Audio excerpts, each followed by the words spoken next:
بسم اللہ الرحمن الرحیم۔ السلام علیکم ورحمۃ اللہ وبرکاتہ۔ دوستو، نماز اسلامی عبادات میں سب سے اہم اور بنیادی عبادت ہے۔ نماز کی فرضیت، اہمیت اور فضیلت اتنی زیادہ بیان کی جاتی ہے کہ دین کی طرف آنے والا ہر شخص نماز کی پابندی کا اہتمام کرنے پر خود کو مجبور پاتا ہے۔ اس وقت بھی لوگوں کی ایک بہت بڑی تعداد ہے جو 5 وقتہ نماز کی پابندی کرتی ہے، لیکن اس کے باوجود یہ ایک حقیقت ہے کہ نماز کے جو اثرات فرد اور اس کے نتیجے کے طور پر معاشرے پر پڑنے چاہیے اور جو اثرات اس کے نظر آنے چاہیے وہ نظر نہیں آتے۔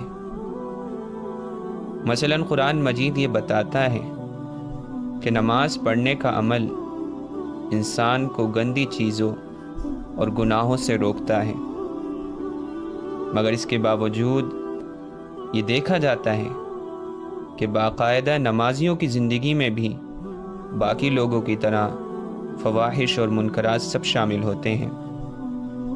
ان کی نماز ان کی زندگی میں کوئی حقیقی تبدیلی نہیں لاتی۔ اس کا بنیادی سبب نماز کی حقیقت جو اس کی روح ہے اس سے غافل رہ جانا ہے۔ نماز اپنی حقیقت میں خدا کی پرستش ہے۔ قرآن مجید میں بیان ہوا ہے کہ نماز پڑھنے کا مقصد خدا کی یاد کو تازہ کرنا ہے۔ نماز کے عمل میں انسان کے پاس یہ موقع ہوتا ہے کہ وہ خدا کے قرب کو حقیقی معنوں میں محسوس کر سکتا ہے، لیکن نماز کی اس حقیقت اور اس مقصد کا اصل تعلق انسانی نفسیات اور انسانی ذہن کے ساتھ جڑا ہے۔ اگر کوئی شخص نماز اس طرح پڑھ رہا ہے کہ دوران نماز اس کا ذہن کہیں اور بھٹک رہا ہے، جو کچھ وہ نماز میں پڑھ رہا ہے اس کا ایک لفظ بھی اسے سمجھ میں نہیں آ رہا، اس کے لیے نماز بس ایک رسم و عادت کی چیز ہے، اور عین نماز میں بھی اس کی نفسیات خدا کے سامنے نہیں جھکی، تو اس طرح کی نماز کا وہ فائدہ انسان کو نہیں مل سکتا جو قرآن پاک میں مذکور ہے۔ دوستو، ایک سوال یہ ہے کہ بہت سے لوگ سنجیدگی سے نماز کو اس کی روح کے ساتھ پڑھنا چاہتے ہیں، مگر عملی طور پر ہوتا یہ ہے کہ وہ اپنی مصروفیات میں اس طرح منہمک ہوتے ہیں کہ ان کا ذہن پوری طرح وہیں لگا ہوا ہوتا ہے۔ وہ کام کے دوران نماز کے لیے اٹھتے ہیں اور نماز کو کسی طرح بھی ادا کر کے واپس کام کی طرف لوٹ جاتے ہیں۔ ایسی نماز میں نہ خدا یاد آتا ہے، نہ نماز کی حقیقت اور مقصد یاد رہتا ہے۔ اس مسئلے کا حل بھی خود قرآن مجید نے بیان کر رکھا ہے۔ ایک یہ کہ نماز سے قبل وضو کی شرط رکھی گئی ہے۔ وضو کا عمل انسان کو یہ موقع دیتا ہے کہ وہ دنیا اور مسائل دنیا سے خود کو وقتی طور پر پاک کر لیں۔ دوسرے یہ کہ اہل ایمان سے یہ مطلوب ہے کہ وہ نماز میں خشوع اختیار کریں۔ خشوع دل میں پیدا ہونے والے اس رعب کا نام ہے جس کے نتیجے میں انسان میں پستی اور عاجزی کے اثرات آ جاتے ہیں۔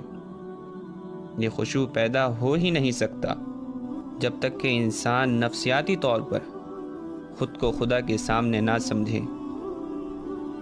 چنانچہ جو شخص نماز میں اس حکم کی تعمیل کی کوشش کرے گا وہ خود میں حیرت انگیز تبدیلی دیکھے گا،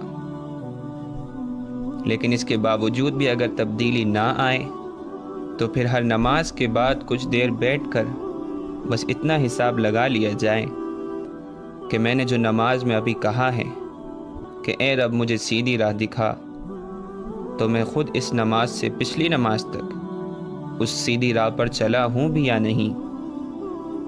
اگر کوئی غلطی نظر آئے اس پر معافی مانگے اور اگلی نماز تک سیدھی راہ پر چلنے کا عزم کرے۔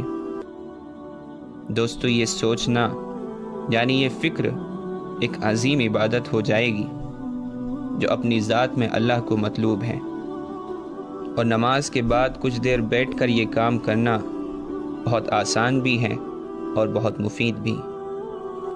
دوستو، جو لوگ اس طرح نماز کو اپنا معمول بنائیں گے وہ دیکھیں گے کہ ان کی نماز نے واقعی ان کو بدلنا شروع کر دیا ہے۔ یہ چیز انشاءاللہ رفتہ رفتہ پورے معاشرے کو بدل کر رکھ دے گی۔ اللہ تعالیٰ سے دعا ہے کہ وہ ہم سب کو ان سب باتوں کو سمجھ کر ان پر عمل کی توفیق عطا فرمائے۔